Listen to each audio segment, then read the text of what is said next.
আসসালামু আলাইকুম। আমি আর বরকত ভাই বের হচ্ছি। তো আমরা যাচ্ছি এখন ওমরার উদ্দেশ্যে। এটা আমাদের ক্যাম্প থেকে বের হলাম। তো এখান থেকে আমরা বেশ যাব।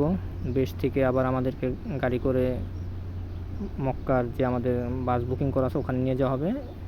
এখানে একটা থার্ড পার্টি কাজ করে, যারা টিকিটগুলো সাধারণত বিক্রি করে। আপনার 150 টাকা প্যাকেজ, এখানে আপনার বাস ভাড়া সহ এবং হোটেলে একদিন থাকার খরচ সহ। তো আমাদের টিকিট বুকিং দেওয়া আছে, আমরা জাস্ট এখন পে করে দেব। তো সবাই দোয়া করবেন যাতে আমরা সহি সালামতে যেতে পারি। এটা হচ্ছে আমাদের ক্যাম্পের মেইন রোড। এখান দিয়ে আমরা বের হয়ে আমাদের প্রাইভেট কার বুকিং করা আছে, ও আসতেছে। ও আসলে আমরা ওকে নিয়ে বেশে চলে যাব। তো বেশ যাচ্ছি, এটা হচ্ছে বেশের দৃশ্য। তো বেশ থেকে আমরা এখন বাসে উঠবো আর কি। আমরা প্রায় চলে আসছি বাসের কাছাকাছি। তো বাসে উঠবো। এ হচ্ছে আমাদের বাস। এই বাসে করে আমরা মক্কা যাব। তো ইনশাল্লাহ সবাই দোয়া করবেন, কিছুক্ষণের মধ্যে ছাড়বে। তো আমি আর বরকতুল্লাহ ভাই বাসে অলরেডি উঠে গেলাম, বাস ছেড়ে দিয়েছে আমাদের। তো আল্লাহর অশেষ মেহেরবানিতে আমরা উদ্দেশ্যে রওনা দিলাম। বাস চলতেছে। তো দেখতে পারতেছেন এখানে পাহাড়।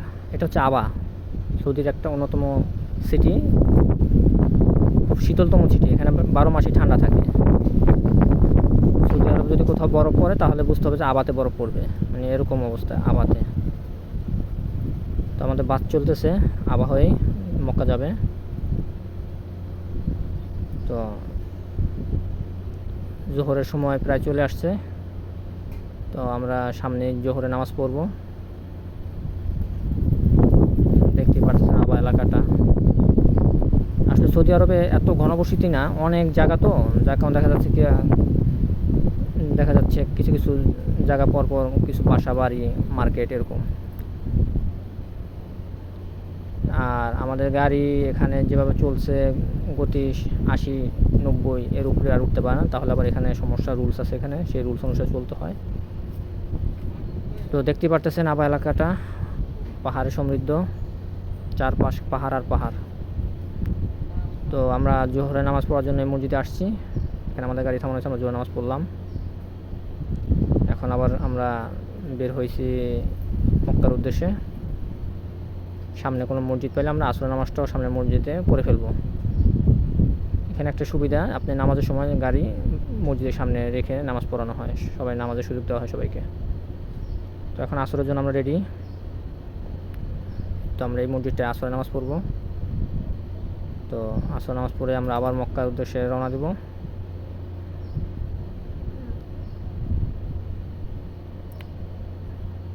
তো আসর নামাজ শেষে আমরা মক্কার উদ্দেশ্যে রওনা দিয়েছি। আমরা অলরেডি মক্কা এরিয়াতে চলে এসেছি।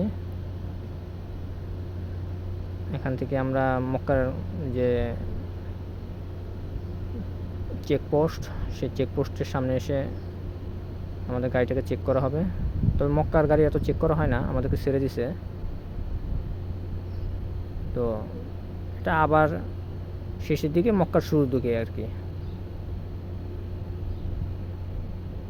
তো আমাদের সামনে মিকাতের জন্য থামানো হয়েছে, আমরা মিকাত করব।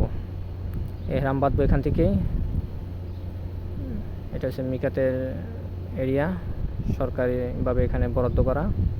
তো এখানে আপনারা গোসল করে এখান থেকে রেডি হয়ে সব কিছু, এখানে 2 রাকাত নফল নামাজ পড়ে এখান থেকে বের হবেন এহরাম করে। আমরা এই মসজিদে 2 রাকাত নফল নামাজ পড়ব। দেখতে পাচ্ছেন অনেকে নামাজ পড়তেছে। তো এখানে 2 রাকাত নফল নামাজ পড়ব। নামাজ শেষে বের হলাম। এই আমি এহরাম বেঁধে রেডি হয়ে এখন বাসে উঠব। আমরা রেডি, এখন চলে যাব আর কি আমাদের হোটেলের উদ্দেশ্যে। আর কিছু দূর পরে আমাদের মক্কার হোটেল, ওখানে উঠে আমরা চেষ্টা করব রাতেই উমরার জন্য চলে যেতে, কারণ যত সকাল হবে তত ভিড় হবে। তাই চিন্তা আমাদের যে গাড়ির থেকে নেমে হোটেলে আসলাম, কাপড় চোপড় রেখে আমরা এখনই বের হয়ে যাব। 7 জন উঠছি আমরা হোটেলে। তো এই রাত 1:30 বাজে এখন। আমরা বের হয়েছি সবাই উমরার উদ্দেশ্যে, যে তাওয়াফটা করবো, হাজরে আসওয়াদ পাথরটাকে চুম্বন দেওয়ার ইচ্ছা আমাদের, এই জন্যই এত আগে বের হওয়া। তো আমাদের মতো অনেক হাজার হাজার লক্ষ লক্ষ উমরার লোক বের হয়েছে। আসলে এত রাতে এত লোক বের হবে আমরা কল্পনাও করি নাই। আমরা ভাবছি যে এত রাতে 2:30 1:30 2টার দিকে মানুষ কম থাকবে, আমরা সহজেই তাওয়াফ করে ফেলতে পারবো, সহজেই আমরা হাজরে আসওয়াদটাকে চুম্বন দিতে পারবো। তো এই উদ্দেশ্য করে আমরা আসলে হোটেলে স্টে করি নাই, আমরা হোটেল থেকে বের হয়ে আসছি সাথে সাথেই। তো রাস্তার যে পরিস্থিতি দেখতেছি এতে মনে হচ্ছে যে কাবা শরীফে অনেক লোক থাকবে, কারণ রাস্তাতেই এত লোক, সবাই যাচ্ছে আমাদের মতোই। তো দেখা যাক কী হয়। তো আমরা হেরেমের কাছাকাছি চলে আসছি, হেরেম শরীফ যেতে আর অল্প সময় লাগবে। আমরা 79 নম্বর গেট দিয়ে ঢুকবো এই চিন্তা করেই আসছি, যাতে কাবা শরীফে সরাসরি চলে যেতে পারি। তো দেখতেই পারতেছেন পুরুষ মহিলা বিভিন্ন দেশের মানুষ এখানে। আসলে আল্লাহর ঘরটাকে একবার দেখার জন্য সবাই বেকুল হয়ে আছে, কখন দেখবে কখন দেখবে। সবার মন পড়ে আছে কাবা ঘরের দিকে।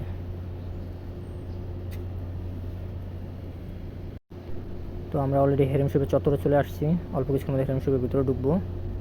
এখানে অনেক মানুষ রাতে থাকে, অনেকে ঘুমায় এখানে, দেখা যায় হোটেলে উঠে না, এখানেই ঘুমায় যায়, সেই ব্যবস্থা আছে এখানে। তো এখানে আশেপাশে অনেকে শুয়ে আছে দেখতেই পারতেছেন। তো আমরা যাচ্ছি 79 নম্বর গেট বরাবর। 79 নম্বর গেটটা এই জন্যই বলা হয়, মানে এটা সহজ, সব গেট দিয়ে আপনার কাবা শরীফে যেতে পারবেন, কিন্তু 79 নম্বর গেটটা একদম কাবার সাথে বরাবর, এই জন্য মানুষ 79 নম্বর গেট দিয়ে ঢোকার চেষ্টা করে।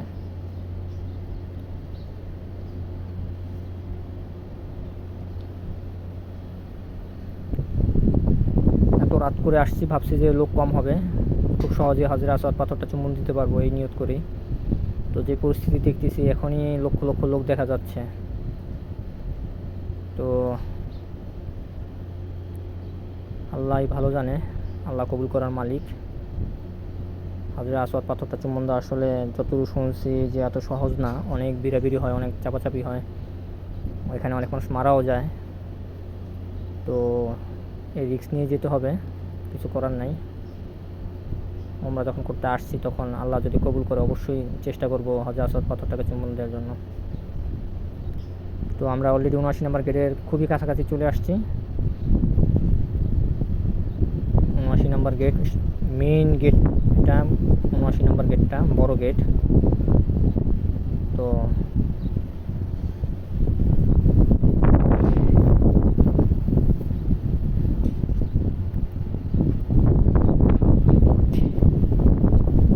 চারপাশ ব্যারিকেড দিয়ে রাখা হয়েছে, সব গেট খোলা নাই। 79 নম্বর গেট খোলা, 89 নম্বর গেট খোলা, 80 গেট খোলা। তো অনেকে ওমরা করে ফেলছে, রাতে ওমরা করে ফেলে, অনেকে রেস্ট নিচ্ছে, অনেকে চলে আসতেছে। তো আসলে যত রাতে করা যায় ততই সুবিধা, মানুষের পরিমাণ কিছুটা হলেও কম থাকে। সকালে অনেক চাপ থাকে, আপনি কাবা শরীফটা পর্যন্ত ধরার সুযোগ থাকে না, আমি যতটুকু জানি। তো আসলে এগুলো হচ্ছে সব ভাগ্যের ব্যাপার। কাবা শরীফে অনেকে ছুঁয়েও দেখতে পারে না, এমন অবস্থা হয়, ওখানে এত ভিড় হয়, এত গ্যাদারিং হয়। তো আসলে সবাই ওমরা করতে আসে ওমরার নিয়তেই, তারপরও এগুলো হচ্ছে কি মানুষের আসলে একটা শখ, অনেক ইচ্ছা থাকে যে কাবা শরীফটাকে একবার হলো ছুঁয়ে দেখবে, হাজরে আসওয়াদ পাথরটাকে একবার হলো চুম্বন দিয়ে দেখবে। তো আমারও একই নিয়ত করি আমি আসছি, যে চুম্বন দিতে পারি আর না পারি অন্তত কাবা শরীফটাকে একটু ছুঁয়ে যাব। তো দেখতে পেলেন অন্য সময় কিন্তু ঢুকলাম, এই যে অলরেডি এত মানুষ, চিন্তা করা যায় এত রাতে এত মানুষ, কল্পনাও করতে পারিনি যে এত মানুষ হবে। আমি ভাবছি অল্প লোক হবে, একদম কাবা শরীফের কাছাকাছি আমরা। তো এখনই এত মানুষ, খুবই গ্যাদারিং এখানে, খুবই গ্যাদারিং। তো আসলে গ্যাদারিং বলতে অনেকে গ্রুপিংভাবে আসে, তো 30 জন 40 জন 20 জন এরকম করে, তো গ্রুপ সব একসাথে থাকে, যার কারণে দেখা যাচ্ছে একটু ভিড় বেশি হয়। তো আগে তাওয়াফ শেষ করি, তাওয়াফ শেষ করার পর এখন হজরে আসওয়াদ পাথরটা চুম্বন দিলাম। খুব কষ্ট হয়েছে, জীবন নাশের আশঙ্কা ছিল, অনেক যাতাযাতি, অনেক চাপাচাপি পরেও চুম্বনটা দিলাম। আল্লাহর অশেষ মেহেরবানিতে 2বার চুম্বন দিলাম হজরে আসওয়াদে, এবং কাবা শরীফের গিলাফ দুটো চুম্বন করলাম। তো আমার মতে যারা বয়স্ক তারা এখানে না যাওয়াই ভালো, জীবন নাশের আশঙ্কা অনেক বেশি, অনেক গ্যাদারিং হয় এখানে, অনেক হয়। তো এখন আমরা সাই করতে যাব সাফা মারোয়া পাহাড়ে। এই হচ্ছে সাফা পাহাড়। তো সাফা মারোয়াতে 7বার সাই করতে হবে। তো এখন আমি 2nd ফ্লোরে উঠলাম সাই করার জন্য। এখান থেকে আমরা সাই করা শুরু করব। এখানে 1st floor, 2nd floor, 3rd floor পর্যন্ত সাই করা হয়। তো আমি 2nd ফ্লোরে উঠলাম। 2nd ফ্লোর থেকে আমি সাইটা করব। 39 নম্বর গেট, 16 নম্বর গেট। তো আমি 16 নম্বর গেট থেকে ঢুকলাম, এই শুরু করলাম সাফা থেকে মারোয়া, মারোয়া থেকে সাফা, এভাবে 7বার চক্কর মারবো। দেখতেই পারতেছেন অনেক মানুষ এখানে সাই করতেছে। তো পুরুষ মহিলা সব একসাথেই, এবং যারা বৃদ্ধ তাদের জন্য আলাদা একটা লাইন করা আছে, ওখানে হুইল চেয়ার দিয়ে নেওয়া হয়, চাইলে সামান্য পয়সা দিয়ে লোক দিয়েও করানো যায়। তো সাই করতেছি, সামনে একটা সবুজ সিগন্যাল পড়বে, এখান থেকে আমাদের দৌড় দিতে হবে। তো এরপরে আমাদের 7বার চক্কর দেওয়ার পর সাই করা শেষ। দেখতে পাচ্ছেন এই যে সবুজ সিগন্যালটা, সবুজ সিগন্যাল দিয়ে দৌড় দিতে হয়, সবাই দৌড় দিবে এখানে। তো সাই করার পর আমাদের দোতলা থেকে, আমি যেখানে সাই করছি সেখান থেকে এই কাবা শরীফের দৃশ্যটা দেখতে পারতেছেন, কত মানুষ। এটা ফজর নামাজের পর দৃশ্য, দেখেন কত মানুষ হয়েছে। যদি আমরা রাতে তাওয়াফটা না করতাম তাহলে হজরে আসওয়াদ পাথর তো দূরের কথা, আমরা কাবা শরীফের আশপাশেও যেতে পারতাম না। এটা হচ্ছে সকালের দৃশ্য, ফজরের পর, সকাল বলতে ফজরের পরের দৃশ্য আর কি। হাজার হাজার ধর্মপ্রাণ মানুষ বিভিন্ন দেশ থেকে আসছে। তো যারা আসবেন উমরা বা হজ করতে, তারা চেষ্টা করবেন তাওয়াফটা রাতে করার জন্য, কারণ তখন ভিড়টা কম থাকে। তখন চাইলে আপনারা কাবা শরীফটাও স্পর্শ করতে পারবেন, জাবাল ইব্রাহিমকে স্পর্শ করতে পারবেন, সুযোগ থাকলে আল্লাহ যদি ভাগ্যে মিলায় তাহলে হজরে আসওয়াদটাকে চুম্বন করতে পারবেন। তো এটা হচ্ছে আমি যেখান থেকে আসছি, বেশ থেকে মক্কার কাবার শেষ পর্যন্ত, আমার উমরা করার শেষ পর্যন্ত ভিডিও। তো আল্লাহ কবুল করলে আমি এখান থেকে আবার মসজিদে নববীতে যাব, উহুদ পাহাড়ে যাব, কুবা মসজিদে যাব। তো ওগুলো দিব, আমি সবাইকে দেখাবো ইনশাল্লাহ। তো আমি সবার জন্য দোয়া করছি, আপনারাও আমার জন্য দোয়া করবেন। সবাই ভালো থাকবেন, সুস্থ থাকবেন। আসসালামু আলাইকুম।